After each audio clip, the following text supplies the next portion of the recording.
Good people, what is going on? Another episode of All Go Podcast in a chilly but warmer Michigan day. Want to talk about a couple things. So number one, Matt Stafford. There has been a lot of talk about how amazing of a season Matt Stafford is having. He's number one in passing yards. He's got 20-something touchdowns and 3 interceptions. He's playing so well, and he's dominating. And all of those things, I think, are true. He is playing well. He's having a really good season. But the odd part is if you look at the numbers, and I actually saw someone post this today, but if you look at the numbers of Jared Goff, they are pretty darn similar. I'm not going to say they're the same. They're not.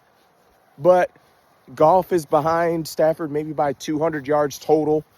A couple touchdowns here and there. I think Goff's got 5 interceptions. Stafford's got 3. But in general, I mean, the numbers are close.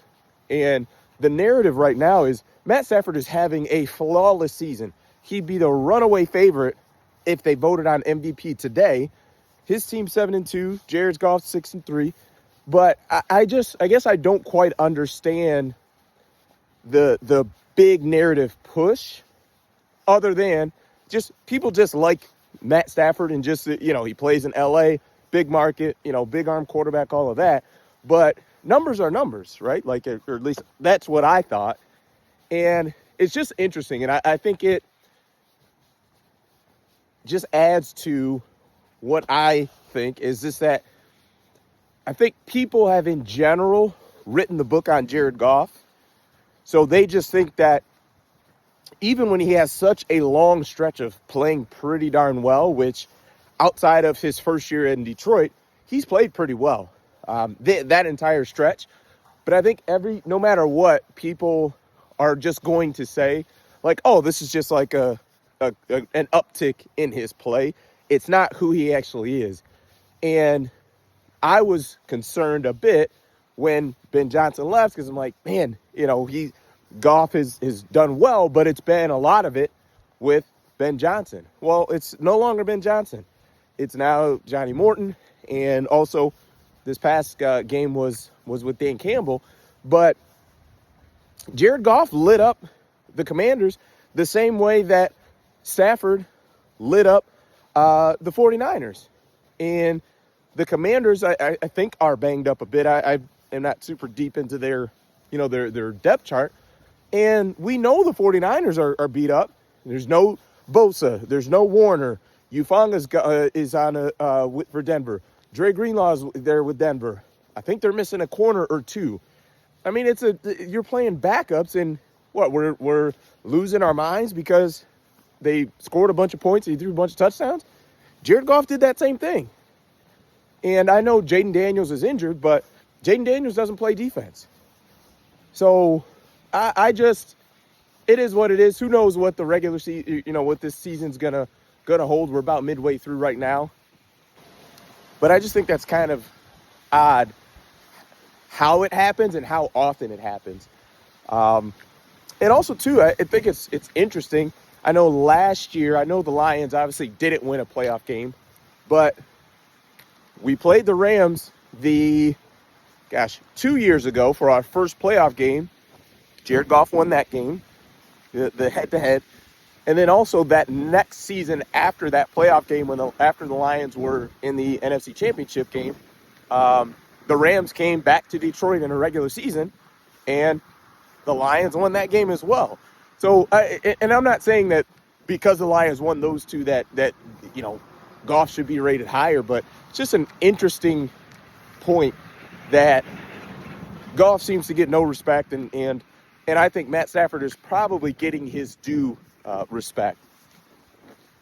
And on the topic of Matt Stafford, and this is going to sound super ironic, but I also saw something too that mentioned, Matt Stafford, if he wins another, championship, he would be a Hall of Famer. And my thought is, I thought Matt Stafford was going to make the Hall of Fame before he played a single snap for the Rams. And the reason being is the way that the Hall of Fame is today, it's solely just a volume passing stat for quarterbacks. It's just a volume passing stat.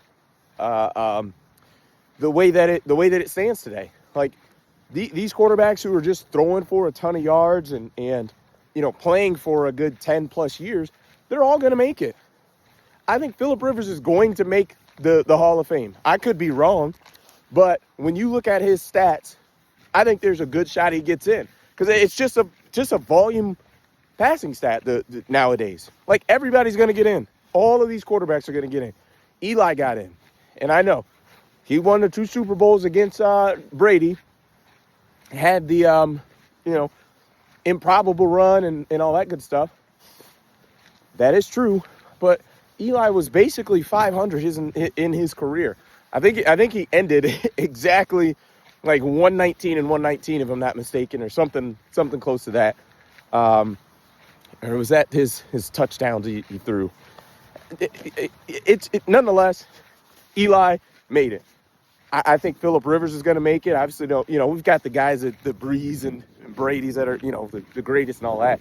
But these guys that are putting up a lot of stats and throwing the ball, like, I thought Stafford was going to make it before he won a Super Bowl. Now he's won one and still playing pretty well. Like, he's for sure getting in, because that's just how it is now. Like, they've moved away from making it as exclusive as it used to be. I mean, it used to be, if you weren't one of the greatest at your position, like the greatest ever, you weren't getting in. Now it's just like, well, how long did you play? Even a guy that I got to watch his entire career in Calvin Johnson, Calvin Johnson's peak was, I mean, he was up there with, to me, Jerry Rice, Randy Moss, the guys that, that I feel are the best of the best. T.O. It was odd. To be a first ballot guy was interesting on just how short of a career that Calvin had. And I'm someone that, especially when it comes to Hall of Fame, like, there needs to be I'm big on precedent. And to me, and this is just my brain, once Terrell Owens was not a first ballot Hall of Famer when it comes to wide receivers, to me, in my mind, there should never be a first ballot Hall of Fame wide receiver ever again. Because no matter what kind of stats you look at, he's the second greatest wide receiver ever outside of Jerry Rice. You can make that argument pretty easily. And he didn't get first ballot. And I know, there's going to be all the excuses about off the field, whatever. The Pro Football Hall of Fame is not, off the field stuff. He didn't get in trouble with drugs. He didn't get, he's never arrested. He's not a criminal. He was someone who didn't get along with all his coaches 100% of the time. It was not a big deal. You move teams, it happens. He's not the only one that's ever been either, wanted to get traded or have gotten traded. He's not the only one. The dude was unreal. And that's my just thought process on it. And I believe Calvin was a first ballot, if I'm not mistaken. And I just think that's crazy. And it sounds like a slight to Calvin. It's not. It's literally because T.O. with every major stat was number 2 on the list. Catches, yards, a lot of that stuff. Like, just the big stats. And it was just wild. So yeah, we'll see what happens. Last quick thing is Alabama. They are playing Oklahoma this week. I think it's a 3:30 game Eastern, and they still weren't able to run the football. And I'm just not sure how they're going to be. To me, when you can run the football, like, you have so much more control of the game. Number one, with, just being successful running the ball, such low risks there, but also it makes your passing game that much better with play action, right? You actually get linebackers and DBs kind of biting up on the run where you can get behind them or just get into different zones and areas of the field. And they just aren't able to do it. And to me, when you can't do that, your margin of error is just so slim, where it just, you saw it too. I think LSU forced a fumble, and who did we play a couple weeks ago? Not Missouri. But you make it really difficult on your pass game when that's your offense. Like, the offense can't run the ball, so they're one-dimensional, and that makes life a little easier for the defense.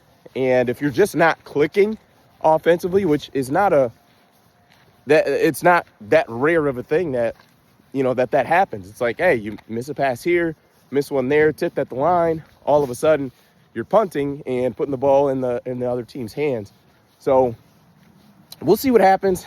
I am a bit nervous there, but holding out hope that they'll take care of business and win. So yeah, that's it for me. Appreciate it. Peace.